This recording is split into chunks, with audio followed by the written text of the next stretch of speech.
capazes trabalharão para que as nossas crianças saiam daqui influenciadas pela palavra de Deus. Deus abençoe, podem ir em paz. Daqui a pouco nos encontraremos mais uma vez. Meus irmãos, vamos abrir a palavra do Senhor no capítulo 5 da Epístola aos Hebreus. Capítulo 5, nós leremos a partir do verso 11 e adentraremos o capítulo 6, lendo até o verso 3. Os irmãos sabem, estamos numa maravilhosa jornada, uma série de exposições em Hebreus. Agora chegamos ao capítulo 5, verso 11, e adotamos para esta noite o tema maior compromisso com Jesus. Convidem outros para que estejam conosco nas quintas-feiras e estudem conosco Hebreus e saiam daqui mais entusiasmados para estudarem profundamente a palavra de Deus.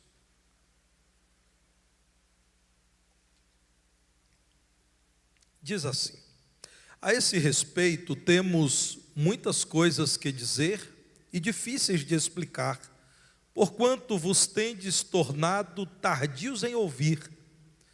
Pois com efeito, quando devíeis ser mestres, atendendo ao tempo decorrido, tendes novamente necessidade de alguém que vos ensine de novo quais são os princípios elementares dos oráculos de Deus.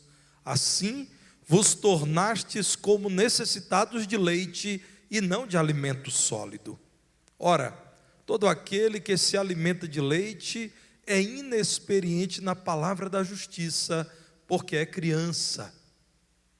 Mas o alimento sólido é para os adultos, para aqueles que pela prática têm as suas faculdades exercitadas para discernir não somente o bem, mas também o mal. Por isso, pondo de parte os princípios elementares da doutrina de Cristo, deixemo-nos levar para o que é perfeito, não lançando de novo a base do arrependimento de obras mortas e da fé em Deus, o ensino de batismos e da imposição de mãos, da ressurreição dos mortos e do juízo eterno. Isso faremos se Deus permitir. Mantenham a Bíblia aberta, meus irmãos. Quem está conosco na transmissão, estejam com a Bíblia aberta também e confiram aquilo que o Senhor nos diz. Os irmãos já sabem que temos visto em toda a carta claras afirmações sobre o enfraquecimento e a inconstância de crentes a quem essa carta dirigiu-se inicialmente. É para esses crentes que haviam tido um grande compromisso com Cristo na conversão e agora estavam vacilando nesse compromisso com o Senhor, enfraquecidos em meio às perseguições, à oposição, que essa carta é escrita. Alguns irmãos podiam até ser classificados como preguiçosos.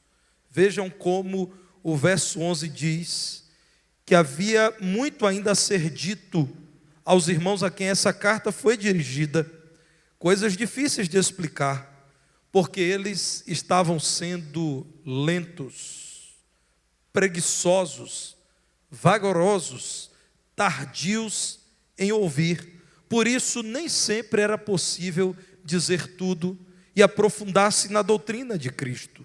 Essa carta é para nós, irmãos, uma chamada, uma grande exortação, para que não sejamos também omissos na vida cristã, a ponto de sermos reprovados pelo Senhor e, quem sabe, de algum modo, para nós aplicar-se aquilo que está em Hebreus 10, 31. Horrível coisa é cair nas mãos do Deus vivo. Meus irmãos, a igreja de Jesus deve tratar das ovelhas do Senhor e não entreter os bodes. Há muita gente que aspira por uma igreja cujo alvo seja o entretenimento das pessoas, que não amadurecem, que não abandonam pecados, que não se tornam mais santas, que não são mais amigas de Deus. O propósito da igreja de Jesus é chamar as ovelhas do Senhor e dizer: eis as águas tranquilas, eis os pastos verdejantes, Entendam, meus irmãos, não como censura, mas como zelo do Senhor, uma carta como essa, em que nós somos chamados a buscar maior compromisso com Cristo hoje do que quando um dia aceitamos a fé. É semelhante ao que Paulo diz aos romanos: a noite está para chegar, enquanto é dia, vamos nos revestir do Senhor. Sejamos agora nós mais firmes e mais comprometidos com o Senhor do que naquele dia em que nós o conhecemos. Nós podemos sim nos fortalecer no Senhor e seguir em frente. É uma expressão que cabe para esse texto que nós selecionamos. Sempre em frente. Se olharmos para Hebreus 6, verso 9, a palavra do Senhor diz: quanto a vós outros, todavia, ó amados, estamos persuadidos das coisas que são melhores e pertencentes à salvação, ainda que falamos desta maneira. Cremos assim, que a exortação é feita à igreja, porque o Espírito que habita os irmãos há de fortalecer os irmãos para que sejam mais ainda comprometidos com o Senhor. Esperamos de vocês, ó amados, vejam o tom paternal, a forma tão amorosa e gentil como o autor se dirige à igreja de Jesus e diz: estamos persuadidos de que há coisas melhores para vocês que são salvos, ainda que estejamos falando de forma dura, de forma firme tantas vezes. O convite dessa noite é para que você se revise e renove os compromissos que um dia você firmou com o Senhor no princípio da vida cristã. Voltem para Hebreus 5, no verso 12, a palavra do Senhor constata: vocês já deveriam, pelo tempo que têm de vida cristã, ser mestres, ensinadores, modelo, padrão, exemplo. Mas vocês ainda continuam, de novo, tendo a necessidade de que um mestre vos ensine.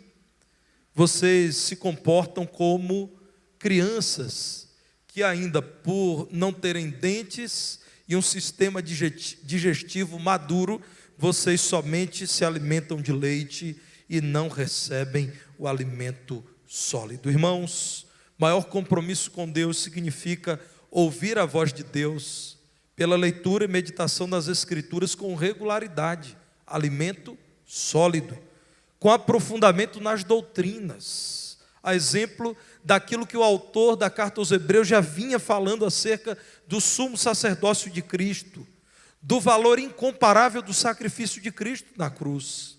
Meus irmãos, mais do que ler a Bíblia, nós precisamos meditar na Bíblia. Meditar é o mesmo que ruminar. Na natureza nós encontramos muitas lições úteis para a vida cristã.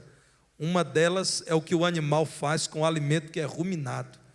Ele consegue extrair tudo o que pode extrair do alimento que é mastigado, depois mastigado mais uma vez, depois engolido mais uma vez. Meditar de dia e de noite na palavra de Deus é mais do que fazer a leitura diária, que é importante. E ainda assim, depois de meditarmos na palavra, aplicarmos as suas verdades à nossa vida diária. Quando nós iniciamos os estudos na educação fundamental, ou na educação infantil, já começamos a receber lições sobre o abecedário. Todo mundo, irmãos, estuda no princípio da vida escolar o abecedário. Quais são as letras? Quais delas são consoantes e quais são vogais do nosso idioma, a língua portuguesa? Tudo certo para uma criança. Seria esquisito um aluno no ensino médio, aos 16 anos de idade, levantando a mão numa aula de português e perguntando: professora, quais são mesmo as letras do alfabeto? Meus irmãos, quem disse que o ensino rudimentar, elementar da língua não é importante? Ele é importante, mas adequado à infância. Quando nós amadurecemos, o que esperamos de alguém maduro é que ele escreva uma boa redação e seja examinado pela articulação que ele faz de todos os conteúdos da língua portuguesa. Ele agora já sabe o que é a construção de uma frase. Ele sabe o que é pontuação, sabe como se iniciar um parágrafo e como concluir. Ele sabe qual o lugar em que se deve utilizar preposições. O que a palavra de Deus está dizendo é: entre os crentes a quem essa carta dirigiu-se inicialmente, havia algo estranho. Os anos passavam e eles continuavam no abecedário. Eles continuavam perguntando quais eram as letras do alfabeto da vida cristã. Esse é o espanto. Vocês deveriam ser mestres, mas na verdade vocês precisam ainda de mestres que ensinem a vocês os princípios elementares dos mistérios, dos oráculos, da revelação de Deus. É preciso, irmãos, maior compromisso com Deus, buscando a sua voz, ou ouvir a sua voz, pela leitura, pela meditação e também pela aplicação da palavra de Deus em sua vida. É preciso também desejar continuamente crescimento. O versículo 13 diz: quem se alimenta de leite é aquele que ainda é inexperiente. O bebê, inexperiente como é aquele que alimenta-se do leite. Mas à medida que ele cresce, ele passa a experimentar outros alimentos. Outro dia o pastor Igor estava falando do preço do mamão. Um mamãozinho caríssimo, né? Por quê? Porque ele precisava comprar para o Estevão. O Estevão tem 7 meses, os dentes começaram a aparecer, ele começou a reclamar muito com o nascimento dos dentes, e agora é hora do mamão, que é um alimento macio. Mas, irmãos, o que eu espero do Estevão é que daqui a pouco ele esteja no churrasco com o pai. Não é isso, pastor Igor? Irmãos, o autor da carta aos Hebreus está dizendo como vocês, tendo o tempo de vida cristã que têm, são tão inexperientes. Vocês só experimentam leite, vocês não experimentam alimento sólido. Irmãos, é estranho quando um crente, depois de muitos anos de vida cristã, ele se pergunta se Deus o ama porque ele foi demitido do seu serviço. O que se espera é de um crente muito novo, mas de um crente experimentado, o que se espera é que ele diga: Deus não me desamparará. Portas fechadas são como portas que se abrem para o crente, porque Deus tudo pode, nada há que seja impossível para o Senhor. Ou então, um crente que, depois de ter sido, de algum modo, atingido por uma enfermidade, ele se pergunta: mas eu não sou crente? Por que esse diagnóstico para mim? E aí, meus irmãos, eu peço licença para citar um absurdo que é dito sem qualquer conhecimento da palavra: eu sou cabeça e não sou cauda. Eu não aceito e determino que essa doença vá embora. Crentes inexperientes pensam dessa forma. Crentes experientes dizem: Deus nada me deve. Pela cruz do Calvário, Ele me concedeu a maior de todas as bênçãos, da qual não sou merecedor. Ele não me deve. E em minhas enfermidades eu lembro que o meu corpo é falível, que a minha passagem por esse mundo é temporário, que eu preciso almejar o céu e que de fato se cumprirá a palavra de Deus, que um dia esse pó voltará ao pó de onde veio e o Espírito voltará a Deus. Crentes experientes, apesar da dor, do sofrimento, da lágrima, sabem dar uma resposta bíblica às questões do seu coração. É necessário continuar crescendo em Deus, meu irmão. Aqui no verso 14, a palavra do Senhor então diz assim: o alimento sólido é para os adultos. Eu fiquei curioso, eu quis saber, irmãos, qual é a palavra no texto original. O texto original foi escrito no grego koiné, o grego popular dos dias de Jesus. A palavra é teloi,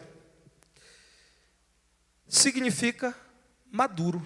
Não tem, irmãos, o que florear. É isso mesmo. A palavra de Deus está falando de maturos ou de maduros.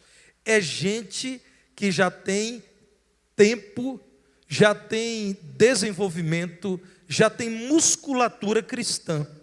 Mas aí eu percebi que de fato a tradução já estava muito clara e eu quis perguntar o que são exercitadas, faculdades exercitadas. São aqueles que têm faculdades exercitadas para saberem o que é o bem e o que é o mal.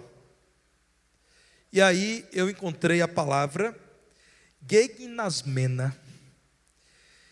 E aí, meus irmãos, exercitados aqui, de fato, é exercitados, mas está se referindo ao trabalho de um atleta, treinados ou exercitados. Então a palavra do Senhor está dizendo assim: alimento sólido é para crente maduro. Mas o crente maduro é aquele que se exercita, é aquele que treina na palavra, como faz um atleta. O que se espera de um atleta é que ele treine muito, e depois de se cansar com muito treinamento, que ele treine um pouco mais. Alguns atletas, considerados atletas brilhantes, acima da média, dizem que, na verdade, o trabalho deles tem mais a ver com transpiração do que com talento. E nós sabemos, irmãos, quantos jogadores de futebol talentosos tiveram uma carreira abreviada porque eram indisciplinados. Não treinavam, consumiam bebidas alcoólicas, passavam a noite em farras. O bom atleta, o atleta que se destaca, é aquele que persevera em treinar, em se exercitar, em se expor ao programa de crescimento físico, técnico, tático também. A palavra de Deus está dizendo exatamente isso. Alimento sólido, conhecimento profundo de Deus, um degrau a mais na vida cristã do que a maioria, é para quem amadureceu, porque tem se treinado na palavra, e dia a dia lê, medita, mas também pratica. Aqueles que pela prática têm as suas faculdades exercitadas, e eles então agora sabem discernir o bem, mas também o mal. Meus irmãos, a nossa igreja durante toda a semana oferece aos irmãos o auxílio dos seus pastores. Não apenas dos pastores, nós temos líderes de pequenos grupos, professores de cursos que a igreja promove, líderes de organizações cuidando dos irmãos. Mas, irmãos, seria muito triste se os irmãos não pudessem tomar nenhuma decisão, e em qualquer decisão da vida os irmãos tivessem que telefonar para o pastor. Aliás, isso é prática de guru. Há muita gente confundindo discipulado com aquilo que os gurus fazem. Discipulador, meus irmãos, não é a caixa da sabedoria que todos precisam abrir o tempo todo. Discipulador é um discípulo mais maduro, que chama um discípulo menos maduro, pega na mão dele e diz: vamos, eu quero te levar a andar com Cristo. Até que ele também se torne um discípulo maduro e discipule outros. Mas há em nosso meio evangélico gurus, irmãos, pessoas que não têm o interesse de ver os crentes amadurecendo. Eles gostam de dominar os crentes, e eles gostam de ser procurados o tempo todo, e eles gostam de ter a última palavra. Eu não creio que isso seja saudável. Eu penso que uma igreja saudável é uma igreja em que os crentes cada vez mais, pela prática, se exercitam, e pela palavra de Deus, com o discernimento que o Espírito Santo dá, eles vão discernindo o que é bem e o que é mal. E numa questão muito difícil, ele busca o pastor para conversar e orar. Irmãos, a palavra de Deus está falando sobre amadurecimento na fé, que vem com, como eu já disse, meditação diária na palavra, mas também com oração diária, vida santa, comunhão intensa com o povo de Deus. Quem se ausenta da igreja perde muito. Quem não participa da vida da igreja deixa de crescer. Talvez um crente com 1 ano de vida cristã e que está no dia a dia com a igreja esteja melhor instruído do que aquele que tem 5 anos de vida cristã e vem domingo à noite. Irmãos, a presença na vida da igreja é importante. Testemunhar de Cristo, isso também é busca por crescimento, porque à medida em que você fala de Cristo e se identifica como discípulo de Cristo e se comporta como alguém que está interessado no crescimento do reino de Cristo, você também amadurece. Certo pregador disse que a maioria dos cristãos vive a meio caminho entre a conversão e o céu, como o povo judeu muitas vezes esteve a meio caminho de Canaã e não chegou a Canaã. Nós podemos nos comprometer mais com o Senhor do que aquilo que já temos feito. Olhem para o versículo 14, quando a palavra de Deus diz: alimento sólido é para os adultos. Deseje mesmo, você que é ainda um bebê espiritual, fortalecer-se até o ponto em que você chegue a ser um adulto na fé, um crente maduro. Isso não acontece do dia para a noite, a palavra de Deus está dizendo isso. Por isso, ouçam a palavra, cresçam junto com a igreja, busquem ao Senhor em oração, vivam segundo a vontade dEle, ouvindo o que o Espírito tem a dizer. Mas não se acostumem, irmãos, com uma vida cristã medíocre. Quem perde são os irmãos. Há muito mais a ser vivenciado no Evangelho.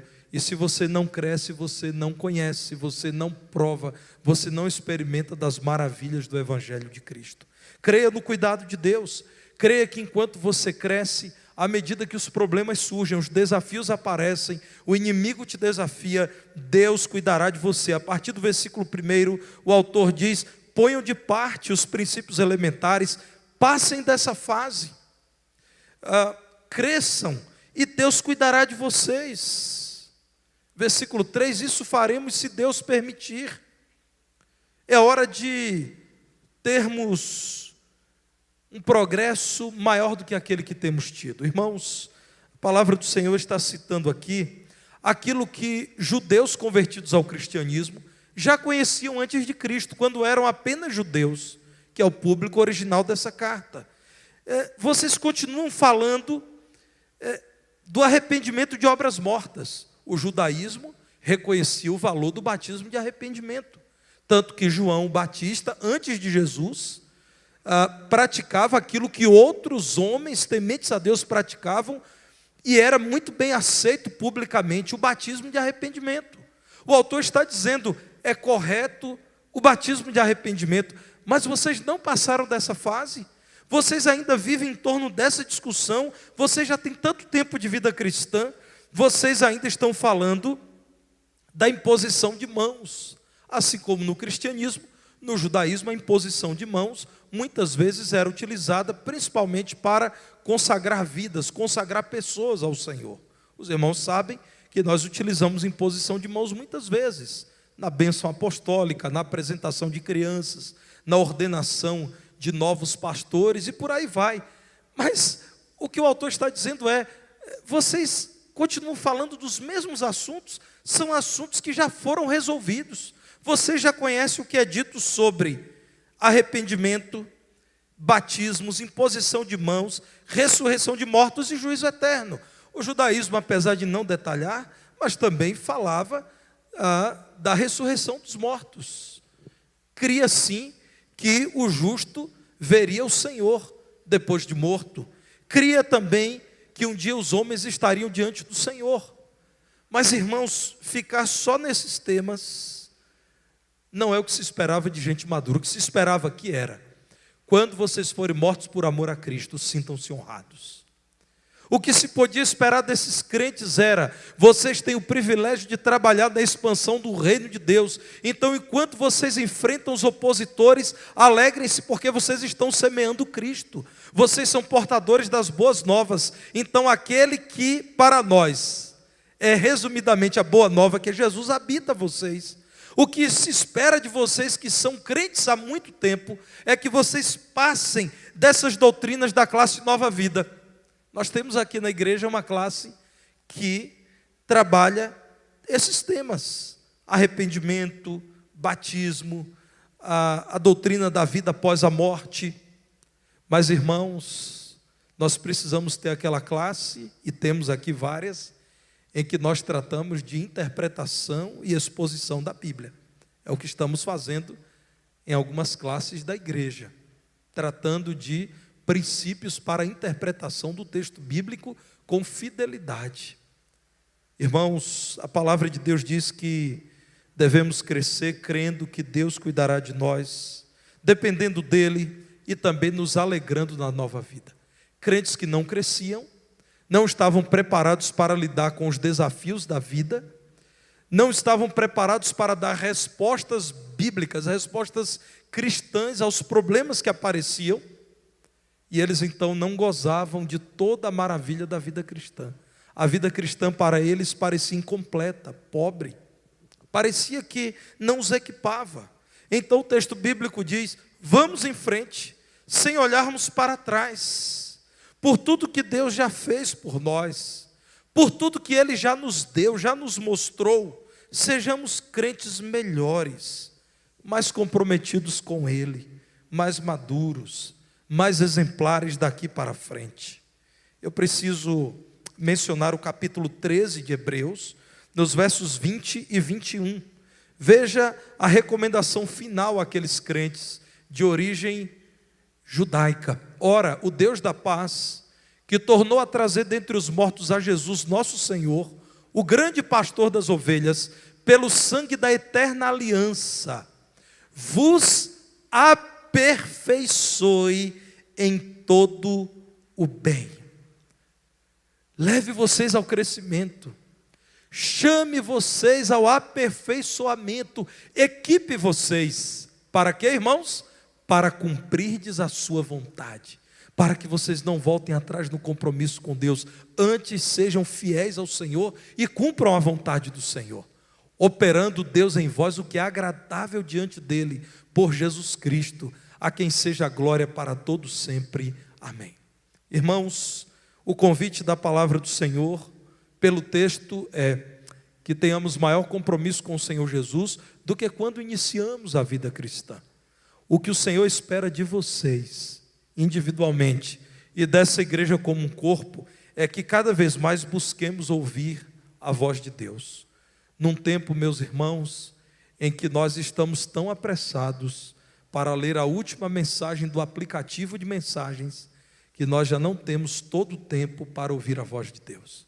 O que a palavra de Deus espera é que sejamos uma igreja que deseja o crescimento contínuo, que jamais seja uma igreja cheia de si, dizendo: nós já somos uma antiga e equipada igreja. Não, que essa igreja humildemente diga: Senhor, queremos mais, desejamos mais, precisamos mais do Senhor, crendo que Deus se agradará de nós e nos guiará nessa caminhada de crescimento espiritual. Eu dou graças a Deus por muitos irmãos que têm demonstrado crescimento em Cristo, inclusive na juventude. Mas é claro, irmãos, pela palavra de Deus, devemos desejar mais. Por que eu disse inclusive na juventude? Porque aqui na primeira igreja, irmãos, nós não cremos que devemos ter um ministério de juventude que priorize eventos, que infantilize a nossa juventude. Nós cremos no ministério de juventude que capacite os jovens para o serviço do Senhor. Eles são chamados ao treinamento, são discipulados para que saiam e sirvam. Por exemplo, agora, no ministério infantil, estão 3 jovens lá cuidando das crianças. Na transmissão, alguns jovens trabalhando. Na recepção da igreja também, em uma das congregações também. Meus irmãos, nós desejamos mesmo, como líderes dessa igreja, eu falo não apenas em meu nome, que a nossa igreja observe o ensino da palavra de Deus e deseje cada vez mais comprometer-se com o Senhor e a sua palavra.